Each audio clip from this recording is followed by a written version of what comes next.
I'm Dianne Bergant, a sister of St. Agnes from Fond du Lac, Wisconsin, and I'm the Carol Stuhlmuller Professor Emerita at Old Testament at Catholic Theological Union in Chicago. I'd like to share with you a couple of biblical passages that show that some of the writings of Pope Francis are inspired by the Bible. We find in his document, Laudato Si', some very interesting comments about three different theological themes. Actually, there are many themes that he says in there, but I only want to look at three themes that in a certain sense can be rooted in some of the biblical passages of our religious tradition. The three things are anthropocentrism, interconnectedness, and interdependence. Now, first of all, about anthropocentrism, which comes from two Greek words, anthropos meaning human, and centrism, which of course means centered, human-centered. In a certain sense, that's the only way we can understand anything because we are human beings. So there's nothing wrong with anthropocentrism. There's nothing wrong with judging everything from a human point of view because that's the only way we can judge anything. The error is to think that our standards show the value of other things that are not human. And the value usually is for our benefit or our interest. The Holy Father uses adjectives before he speaks about anthropocentrism. Adjectives like misjudged, misplaced, radical, misguided. So he sees the error in some exaggerated anthropocentrism.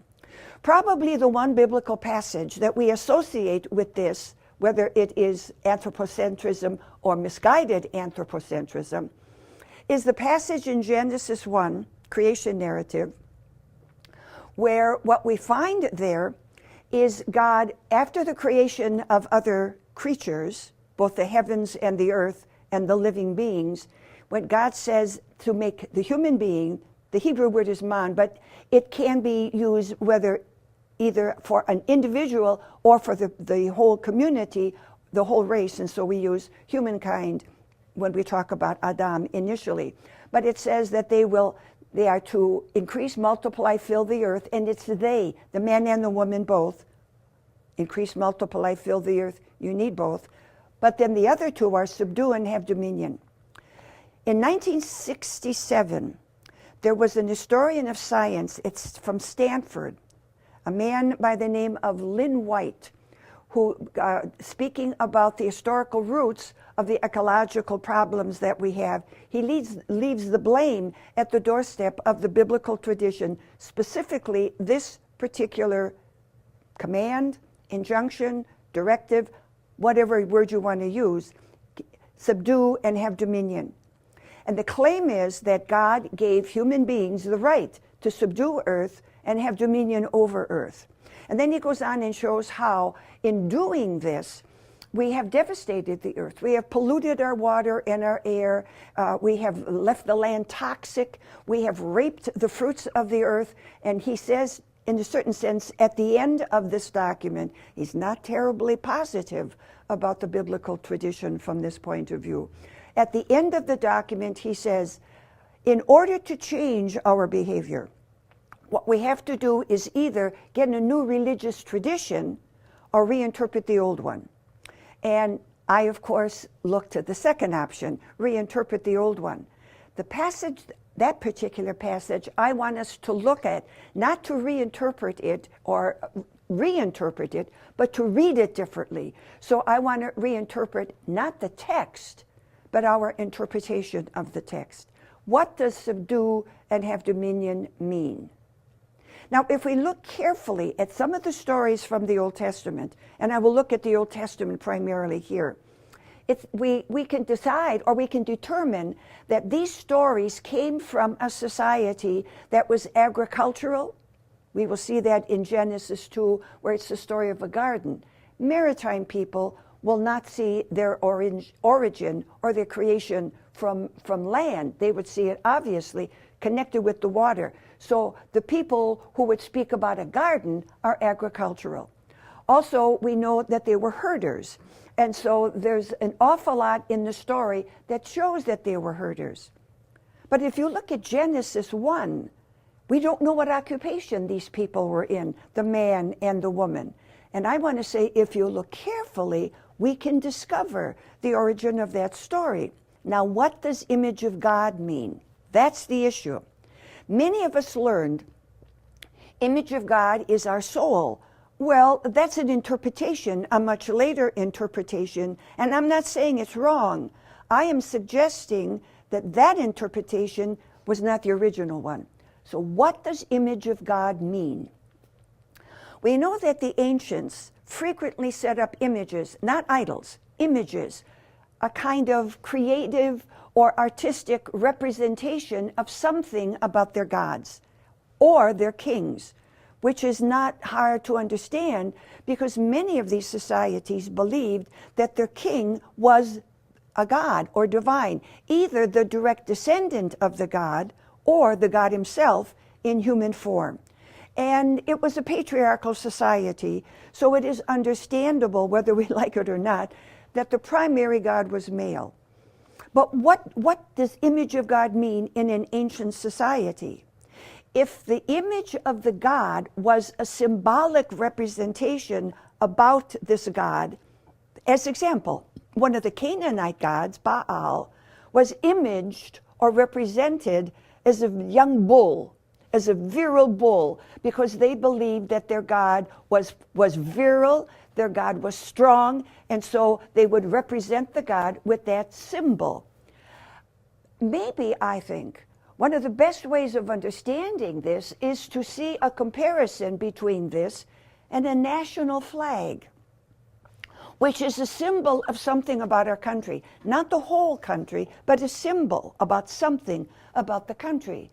And the national flag is a representation of the place where the nation had jurisdiction. So if you see a Canadian flag in the United States, you realize either a Canadian citizen lives there or Canada does something in that area. But the flag that rules supreme in the United States is the flag of the United States. It represents, it's not the nation, it's a symbol of one thing. So if we see image of God, that means that the human beings represent where God rules supreme, or the jurisdiction of God. It's very important. It really is a challenge as well. Every one of us can sit back and ask ourselves honestly, where I am, do people see the supremacy of God, the jurisdiction of God? Is that the way we live our lives? Now, that's what image of God meant in the ancient world. So then the image of God means whoever that image is, and it's the man and the woman, they are given jurisdiction. They represent the jurisdiction of God to subdue and have dominion. But remember, this is a creation narrative where we find constantly, after every day of creation, and God saw that it was good, and God saw that it was good, and God saw that it was good. So if creation is good, then subdue and have dominion must be something about, or must represent something that is good for creation. Now, if we go from Genesis 1 over to Genesis 3, which is the story of the sin, not the fall, I realize, again, that's an ancient interpretation.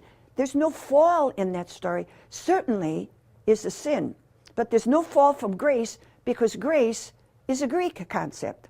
But if we look at the sin, what's the sin?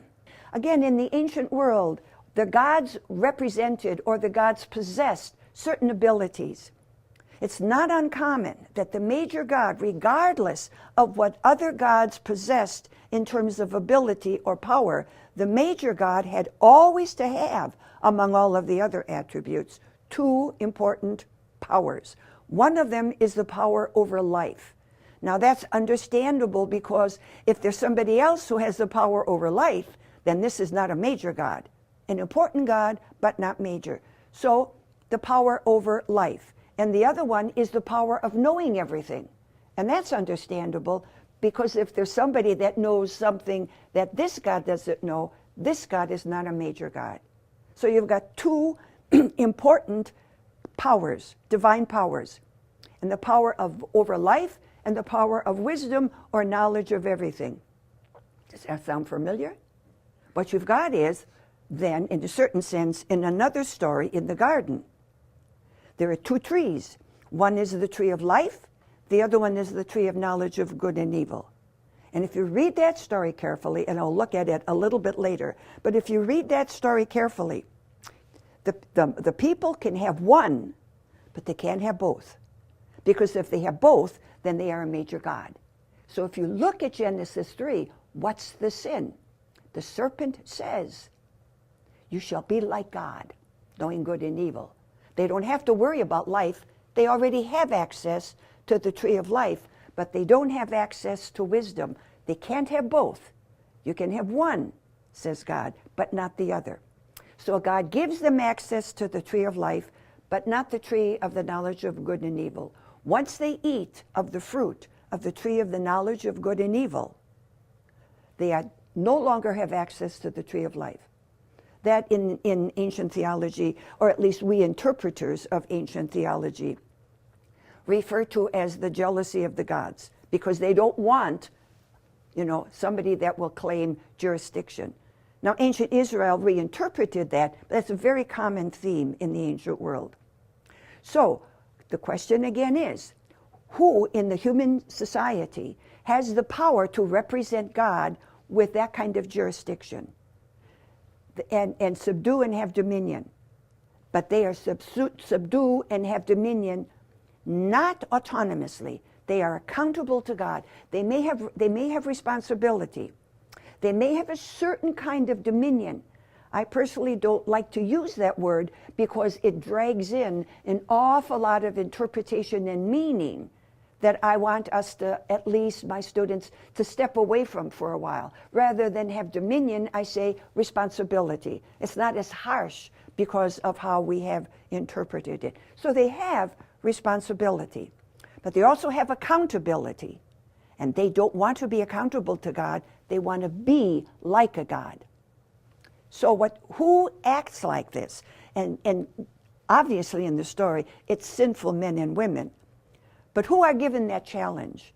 In the ancient world, it's the monarchy. The monarchy are the ones who subdue and have dominion. And that makes sense. They are responsible for the whole nation. They are to subdue the enemies of the nation. So what we have then in Genesis 1 is the story of creation, a story of the man and woman who are given tremendous responsibility, but they are accountable to God. Accountable to God. I have a very dear friend. His name is Father Marty Padovani. Father Marty is a counselor. For many years, he's been able to work with individuals, but also with couples. And he's written a book, Healing Wounded Relationships, that is kind of the wealth of his deep insights through many years into how to make relationships work. I know that you and I can relate very well to those relationships which have been wounded, which are sometimes even bleeding. Listen to some of the topics that he has in here. Just simple things on communication, listening, intimacy, forgiveness, reconciliation, dealing with anxiety and fear, and a very practical question: how do you make a marriage work? Oh, I know you are going to be enriched. I want to send it to you. I want you to be able to be blessed by this book, and I know you will be. For your donation of $15, pick up the phone right now. You see the number. Listen, this, I really believe, can change your life. Now, if Lynn White claims that the Genesis 1 creation narrative gives us freedom to do what we want with the natural world, that's not the reading, that's not the original meaning of that particular text. Over the years, we have given, as we do for many theological themes, a new kind of meaning. But the new meaning is added to, it does not erase the old meaning. But the fundamental, or probably a better way of speaking, is the very first meaning of image of God is that we represent on earth the jurisdiction of God, not our own. So in a certain sense, we share, but it's God's, it's not ours. We do not have the right to do what we want. We are always accountable to God for the natural world. So in no way is our anthropology unlimited, or I should say our anthropocentrism unlimited. Our anthropocentrism is a limited anthropocentrism. And there's nothing wrong with admitting human limitation. That's what it means to be a human being, to have limitations. I'm not talking simply about moral limitations. I'm talking about limitations. It's wonderful to grow up. When we're 6 years old, we want to grow up. When we're 60 years old, we're not too happy about getting older because we begin to diminish. Some people are lucky. They don't diminish when they're 60. But as soon as you get to 90, you certainly have diminished. There's no moral culpability here. We're limited human beings. And the fundamental limitation, of course, is we die. Ultimately, we die. And there's no moral responsibility for that. That's the way we are made. I always say General Motors is not the only organization that makes things that wear out. God has made things that wear out as well, the human body.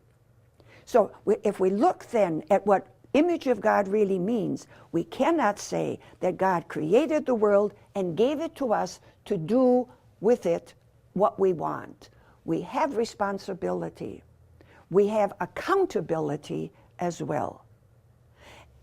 In certain ways, as Francis says, as Pope Francis says, to accept our ecological responsibility, which is new thinking for most of us. We may agree with it when we hear it, but it's so much a part of us to think it's ours to do with what we want, and not just an individual, but the race, the society, in a certain sense, tells us we can do with it what we want.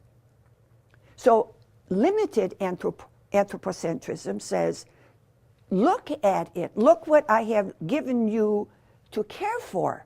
It's another word that's frequently used. Care for, or stewardism. Pope Francis says this is a moral issue, a moral issue. I once asked a friend of mine, have you ever had anybody come into confession and admit using too much water? We never think that's a sin. Or throwing food away. We never think that that's a sin. And I'm not saying give it to the poor, though we should share it. But in a certain sense, if you rob a bank and then share it with the poor, they are, in a certain sense, complicit to the theft because they benefit from the theft.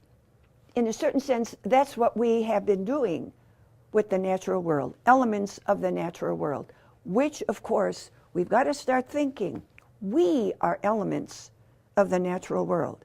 It's not the natural world separate from us. Rather, we are it, or at least an aspect of it. Cosmologists tell us, and this is not just poetry, it's good science, we are the natural world reflecting on itself. It's a beautiful expression. In a certain sense, we are Earth. We don't just live on Earth, we are Earth as well. Totally dependent on it. And I will talk about that dependency later. But we've got to start thinking like this. It may have taken millions of years, but this is what Earth produces. Just like Earth produces corn, or Earth produces water.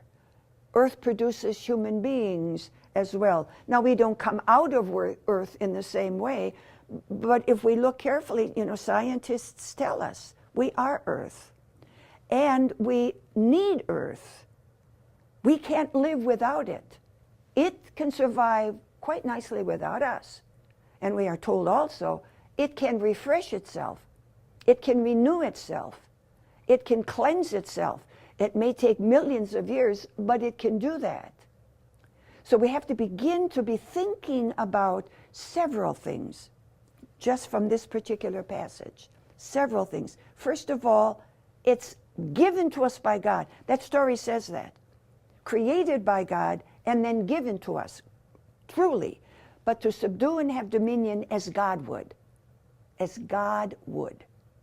And we've got to start thinking about that. Just as we are told, it is our moral responsibility to share with those who are needy. It is our moral responsibility, it is also our moral responsibility, I should say, to make sure that we do not destroy Earth. Not too long ago, I saw in the news the last male rhinoceros died. Now, whether or not we are responsible for that death, we are responsible for the death of many, many species. Now, again, one would say, but Earth itself, in a certain sense, makes species extinct. And that's true. And we, as Earth, also do it. But we're doing it at such a rapid pace, and we are not doing it naturally. And even as I say that, in a certain sense we are, but we are taking it and making much faster the extinction. And because of that, we're leaving things toxic. We must always remember, too, that we are not simply polluting Earth, we're polluting ourselves. We are responsible for breathing in air that is not healthy. Wouldn't it be terrible that we would have to go outside and always wear surgical masks? Several years ago, I was in Taiwan, and I would say 75% of the people on this main street in the main city, Taipei, were wearing surgical masks. Why? Because we in the world, not just those people, we in the world have polluted the air. We have polluted water. How much cancer is really environmental? So all of this would say we are not taking care of Earth as was suggested, directed in the Genesis 1 creation narrative. So nobody can say that creation narrative gives us license. If anything, it gives us a tremendous responsibility. But also think of the dignity of representing God before all of the other creatures. We are the image of God, which means that where we are, God is in charge, not us. God is in charge. We witness to that. So it is a magnificent privilege with a responsibility. So when we talk about anthropocentrism, remember, it is important for us to appreciate our responsibility. It has not been given to us simply to swallow it up. And remember, when we do swallow it up, we bring all of the toxins in with us. So that's one way of understanding that particular passage. And it is a very important passage. Here's an example of reading the passage differently with a new interpretation. It's a very rich document that the Holy Father has given us. Laudato Si. I praise you, my Lord. If we look then at Genesis 1 and its connection with Genesis 3, it speaks about the privilege that is ours. Clearly, it is a privilege, but it is a privilege with a responsibility. We are not autonomous. We do not have free reign in the world. We are free in the world, but other natural creatures are also free in the world, free to be fulfilled. And that also for us is not only a privilege, but a responsibility. Think again, let me just summarize just a bit. Think again about image of God and also the temptation of being image of God. the temptation that is ours. Remember the Genesis 3 story where they were tempted to want to be gods or to be like God in their own way. God said, you may not do this, and they wanted to be God in their own way. And that's the great sin that every one of us faces in our own way. I want to do it my way. I want to be in charge. I want to dominate people. I've got the earth, I've got all the trees, I've got plants, I can do with it what I want because it's in my property. That is a certain danger of having private property. In no way am I saying we shouldn't. But sometimes when we have things, we think they are ours, I can do with what I want. The earth is not ours. Psalm 24 says, the earth is the Lord's, and the fullness thereof, meaning the fruitfulness of the earth. Truly, it is given to us to enjoy, but also with a responsibility. And the responsibility is not simply being a gardener. The responsibility is be very careful how seductive it is to want to be like God our own way, in our own way. That's always the temptation. Seldom is the temptation clear. It's always a good, and it's good, but we want to do it our way. We want to get it our way. We want to exercise it our way in a way that, in a certain sense, undermines the goodness, or at least, if not undermines it, threatens it. And I'll talk about this at another time when I talk about the responsibility, the real responsibility, the specific responsibility that we have toward earth. So Genesis 1, how the Lynn White understands it, is not accurate, it's not adequate. He said, what we need is either a new tradition or a new way of understanding or interpreting the old one. And what the Holy Father does in Laudato Si, what he does there is to show a new interpretation. He has very good contemporary science behind him. I want to also say that much of what he says, though he may not use the biblical language, is rooted in the way we understand our religious tradition, specifically our biblical tradition. It's not in the text. It is in the way we understand the text. And I think that this is fundamental, this attitude away from wanting to be God is fundamental to all of our understanding of the natural world.